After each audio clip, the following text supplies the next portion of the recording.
What's up, guys? Just here back to my channel. Today I'll be getting a review for AW Dynamite 250th episode.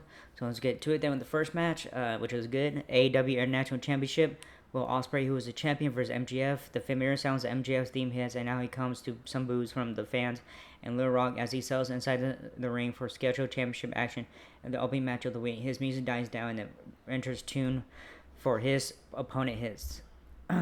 Out comes the reigning defending AEW National Champion for his latest defense of his title. The fans in Arkansas give him a big pop coming out. He sells in the ring.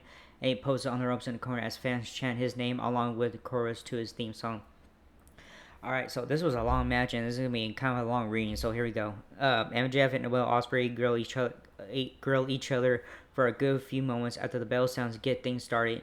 Before anything happens, MJF splits out to the ringside area where he hops for the barricade to throw a drink in one fan's face and tear up the sign that another fan was holding. Back inside inside the ring, things finally start to get rocking and rolling. Ospreay goes to lock up, but Max evades him to strut. We finally get a lock up now as the two trade holds, with Ospreay flipping out of a wrist lock and giving a strut of his own. MJF gets a side headlock and cranks away.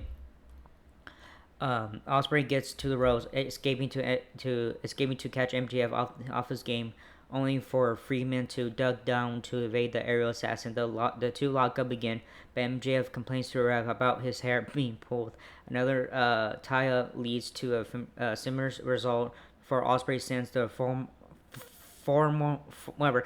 world champion out of the ring, and Max saves himself from a dive by Ospreay, but Will catches him with a different one entirely. He brings MJF back into the ring, hitting a back suplex for a near fall before setting up for a hidden blade, only for MJF to get to the corner to avoid the attack. He reels Ospreay into the bottom turnbuckle and taunts the crowd before locking in an armbar. Will gets to his feet, but is slammed down by Max, who goes for a back suplex of his own.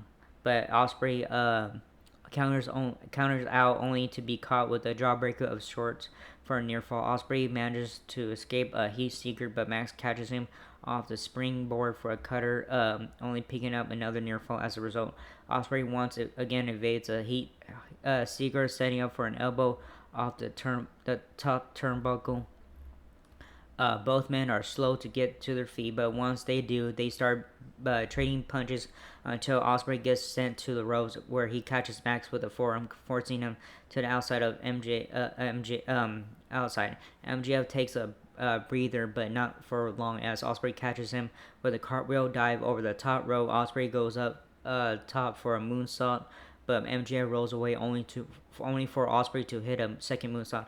As Max tries to roll forward, he gets caught with a stunning shooting star press for a near fall by Ospreay, who follows up with a sky twister for another near fall. Max rolls to the outside, but is caught by the aerial assassin, who drops him back to the floor before grabbing a table from ringside. MJF escapes danger as he heads back in the ring, crawling to the corner to beg off the champion, only to get a set of chops for his troubles. Ospreay charges back at MJF, who fights his way out and fiends her knee before catching Ospreay with a power driver for a close near fall. Ospreay is struggling to move as MJF has some words for Dan Garcia through the camera before going back to the champion, who fights back to his feet for a chop on MJF. Ospreay hits the ropes but ends up running right into a knee from Max, who drops to his knees from the impact. MJF goes back after the legs of Ospreay, setting up for a figure four leg lock. MJF slaps the champ and uses the pressure to force him to his shoulders for a near fall, but Ospreay works to reverse the pressure onto the challenger. Despite being close to the ropes, MJF decides to reverse course to keep the hold on the champion, who finally grabs the bottom rope, forcing a break. Ospreay slowly gets to his feet before MJF sends him to the corner for some chops, sending him across the ring to cause even more damage on the champ, who favors his knee after the crash. MJF brings him back up for another chop, sending him to the ropes. and Ospreay's knee seemingly gives out, causing him to crash to the mat. Ospreay checks on his knee on the apron, while the ref checks on him, but Max goes right back to work by going after Will, who fights back to his feet with some chops, even while struggling to wall MJF with a chop block to the front of Ospreay's knee, but it's only good for a 2 count on the champ. MJF takes Ospreay to the ropes once more for some strikes. He then sends him across the ring, only for Will to catch him and drop the challenger to the mat. MJF manages to get back to his feet, calling for a brainbuster, but Ospreay fights out before hitting an Os cutter on Freeman. Max rolls out of the ring to prevent further momentum for the champion, who looks for an Os cutter on the apron, but MJF falls backward to avoid it, forcing Ospreay to crash and burn in violent fashion. The officials check on Ospreay after that, and on that note, the show heads to a mid-match commercial break. When we return, we see Max is still dominating the offense, but Ospreay is starting to show signs of life. Fans break out in a loud "This is awesome" chant inside the Siemens Bank Arena. MJF quiets it down with some forearm shots to Ospreay. Ospreay starts to pick up the pace and uses speed to shift the offensive momentum back into his favor. He blasts the hell out of MJF with repeated chops over and over and over again. Ospreay hoists MJF up in a torture rack. He spins him from up there and slams him down in somewhat of a modified blue thunder bomb. He goes for the cover, but only gets to fans chant "Fight Forever" as Ospreay stretches his shoulder, selling the effects of his punishment. He has endured from Freeman thus far in his hand-hitting opening title tilt. Alright, MJF rolls out to the floor and Ospreay falls out after him while he's still very visibly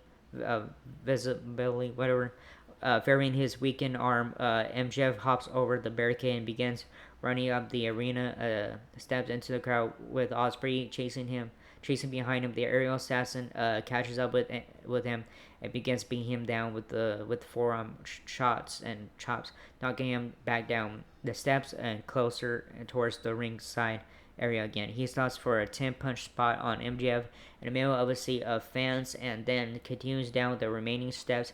MJF throws a drink in Ospreay's face. Ospreay responds by holding MJF upside down and giving him a toilet swirly in a big pot filled with some kind of drink. They finally get on the right side of the barricade and are fighting at ringside. Fans chant "Table, table," and Ospreay obliges, laying MJF on a table at ringside that was set up earlier. He heads to the top rope, but MJF recovers and quickly rolls off the table. Before anything happens, after the action returns inside the ring, we see some more back and forth action, shifts in momentum before we head to another mid-match commercial break. We return. We're 45 minutes deep into this title tilt, and it is MJF who has been comfortable offensively. The commentators informed us that Ospreay's shoulder had to be popped back into the socket during the commercials.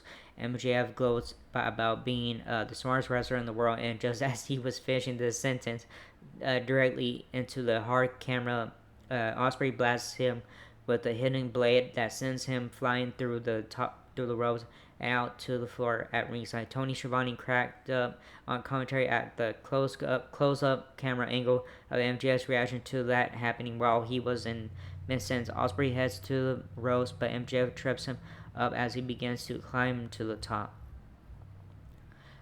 Freeman goes for a hurricanrana to Ospreay off the top, but Ospreay catches MJF and hits a Styles Clash off the middle rope. Ospreay is unable to capitalize with a quick cover, and by the time he does get to MJF, he only gets a count or two before Freeman gets to the ropes to keep things alive. MJF hits a heat seeker on the hard part of the ring. Ospreay hit the ring apron to Ospreay, who took an awkward landing before falling out to the floor. MJF puts Ospreay over the table still set up at ringside. MJF heads to the top rope and takes the top turnbuckle pad off so he doesn't slip. When he goes to jump off, he leaps and connects with a picture-perfect flying elbow smash to put Ospreay through the table on the floor. Fans break out into another loud "This is awesome" chant as we believe it or not head to another mid-match commercial break. It looks like this one is an impromptu single fall Iron Man match as the 60-minute mark is quickly approaching with these two fighting it out.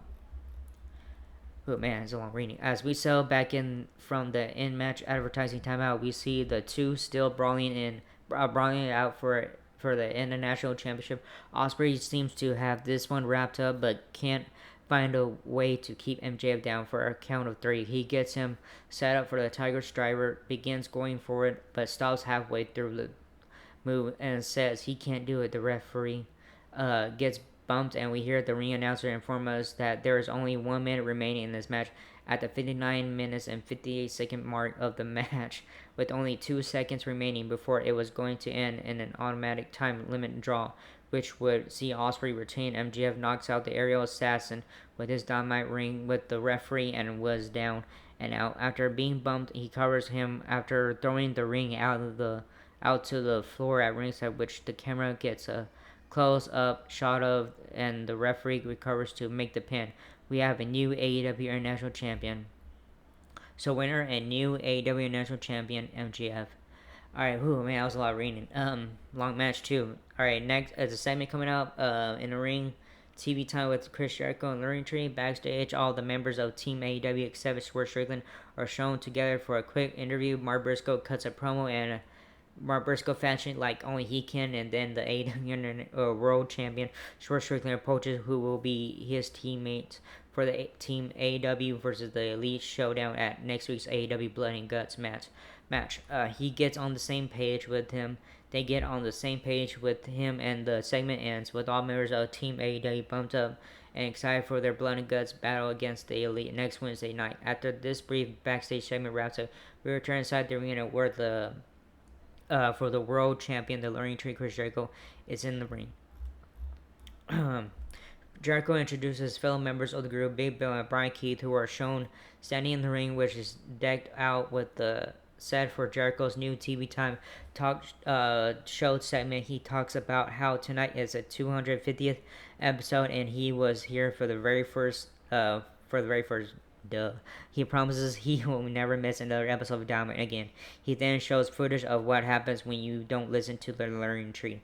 You try and go against them. We see footage of Kazuri Shibata being beaten down, Hook being attacked and laid out with the fireball, and Samoan Joe being put through a wall with the forklift. He says it'd be wise for everyone else to avoid their mistakes and learn from the Luring Tree. Theme for Minoru Suzuki hits out comes the Japanese legend. Suzuki says in broken English, next week.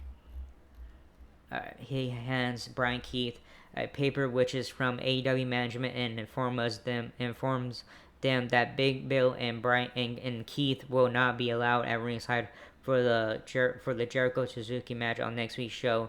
Suzuki ends up getting one more over the trio before leaving Jericho on his ass as he heads to the backstage. The Elite are shown in a similar interview segment that Team AEW had to promote Blood and Guts for next week. Alright, next match is the second match. TBS Championship, Mercedes Moné, who is the champion, versus Nyla Rose. Mercedes Moné approaches them, and Okada asks them if she can do the CEO dance for him. She obliges and walks off as Okada gets worked up. Seeing the TBS and NJPW Strong Women's Champion shake her stuff after the brief backstage interview segment, we shoot gears into a mid-match commercial break. We return. It's time for our second match of the evening, which is another championship contest as the CEO herself, Mercedes Moné, defends her TBS championship in an open challenge that was accepted by Nyla Rose.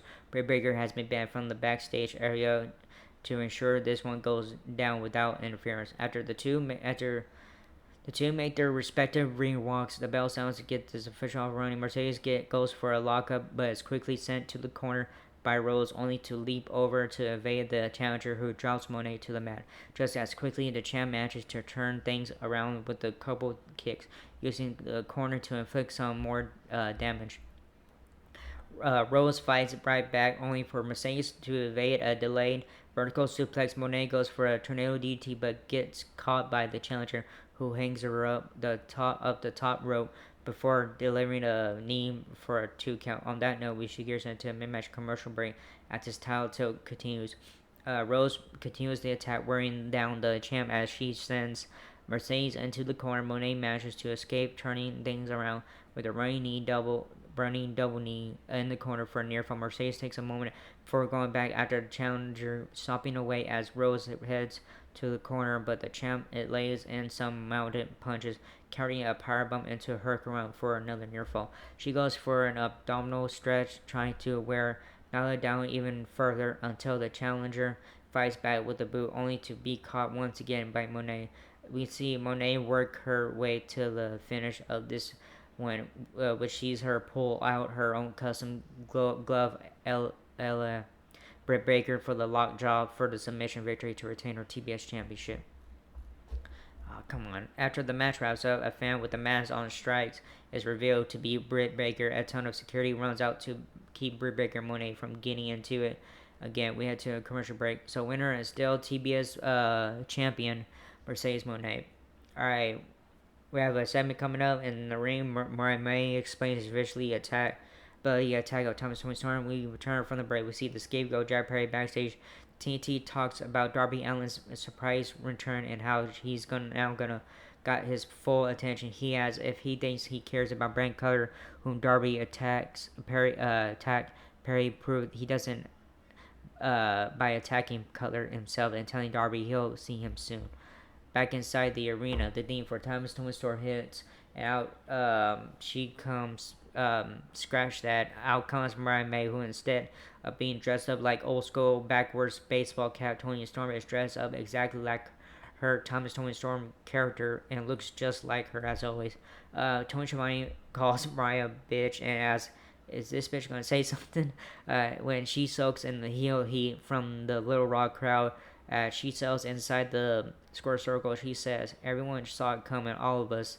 The only person who didn't see it coming was Tony Storm." She says Storm never looked better than on her knees, bleeding and screaming Mariah's name. Mariah drops down and writes whatever around the mat with her shoes off. Thomas Tony Storm as the theme for the AEW Women's World Champion plays to the end of the segment, featuring the winner of the 2024 Owen Cup and Storm's opponent for her next title defense at AEW All In 2024 at Wembley Stadium in London, England. We head to another commercial break. Alright, Kazuchika Okada, who is a champion, versus George Strickland, who also is a champion. This is the main event. This is the third match, but it's the main event. When we return from the break, we hear the coin drop, and the theme for Kazuchika Okada plays as the Japanese legend emerges from the back. The Rainmaker, AEW and Continental Champion, makes his way to the ring for our final match of the milestone 250th of AEW Dynamite. After he sells inside the square circle, his interest in music dies down. Theme for the reigning AEW World Champion hits. Out comes Swerve Strickland, accompanied by Prince Nana. He has always doing his goofy ass but always entertaining dance to lead Strickland to the ring. The bell sounds and we're fish off for running with this champion versus champion showdown in our main event of the evening. Come on. Nana leads the Little Rock crowd in a Who's House. Call and response chant for Rally swerved into the offensive lead. He hits a big kick and Hurricanrana as Excalibur informs us that tonight's show, of course, folks, will once again have an advertised overrun. We're going long tonight, folks. Oh, yeah, but I had a feeling about that.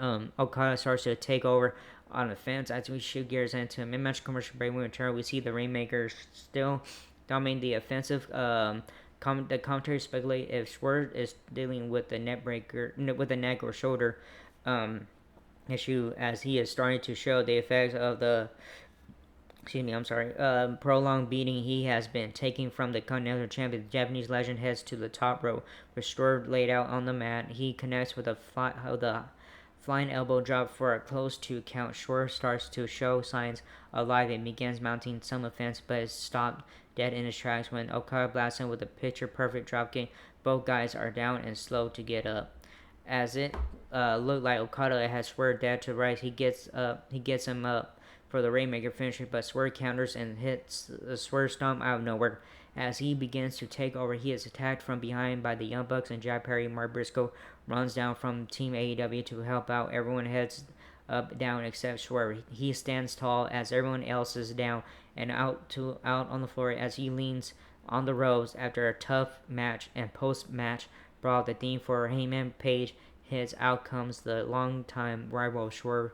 Swerve turns and sees him coming, is yanked down and out to the floor from behind by Okada. All the guys from the Team AEW and the Elite brawl again until Darby Allin's theme hits and the crowd explodes.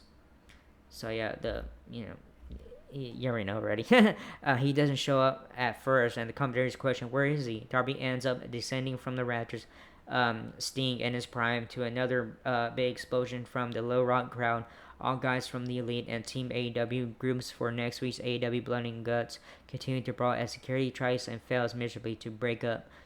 That's how the retreat goes off the air for us. So coverage of milestone 250th. That's all. So, anyways, that was a good show tonight and stuff. Man, it was very good tonight. That first match with MGF and Will Ospreay. Oh my god, I thought that match was never gonna end. Holy shit! But it was it was like a 60-minute match and stuff. So over an hour match. So it was good. But man, they had the gas mask thing on for both of them, and man, they looked tired, exhausted and stuff. But it was a good match. I loved it. Good show tonight and stuff. And for the for the 250th episode of AW Dynamite and all that stuff. So, anyways, that was it for this video. Hope you liked this video. If not, like, subscribe, hit that bell button, then you comment wherever you guys don't. I don't care what you guys can do. That was it, and I see you guys in the next video for WWE Friday Night SmackDown and AW Rampage. All right, laters.